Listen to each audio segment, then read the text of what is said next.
Aussi ici, nous pourrions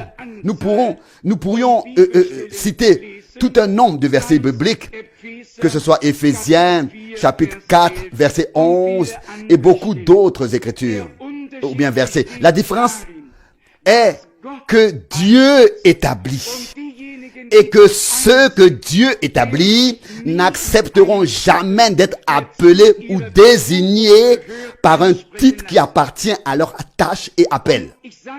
Et je vais vous dire aussi pourquoi.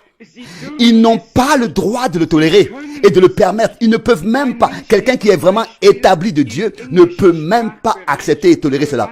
Par exemple, quelqu'un qui connaît le domaine anglophone, il constatera la chose suivante. Que ce soit en Angleterre, que ce soit aux États-Unis, que ce soit en Australie, que ce soit en Nouvelle-Zélande, que ce soit partout dans les domaines, dans les pays anglophones, tout ce qui était britannique ou bien est britannique, là, le pasteur, il n'a plus de nom. Hein. Il y a plus, ce n'est plus monsieur tel et tel, monsieur tel ou bien frère. C'est seulement le pasteur. Donc, monsieur pasteur, le pasteur. Il n'a plus de nom. À chaque fois qu'il veut parler de lui, ils disent pasteur. Et le pasteur n'a plus de place dans la porte. Franck fait un jeu de mots. Tor veut dire porte en anglais. Pastor. Il n'a plus de passe. Il peut plus passer par la porte. Tous ces titres. Et aussi le pasteur, car le mot pasteur veut dire en fait berger.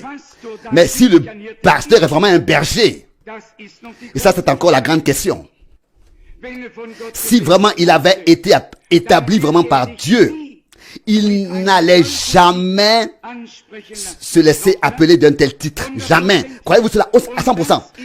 Et ça c'est la grande différence. Imaginez-vous que quelqu'un était venu à Paul, il aurait dit, oh bien-aimé apôtre, bien-aimé apôtre. L'apôtre, Paul aurait dit, je t'aime, bien-aimé frère, mais voilà la porte sort. Non, un homme de Dieu va donner toute l'honneur au Seigneur. Et il va jamais accepter des honneurs, encore moins des titres, c'est pas possible. Celui qui le fait, celui qui le tolère, celui qui l'accepte, n'a pas été établi par Dieu. Bien au contraire,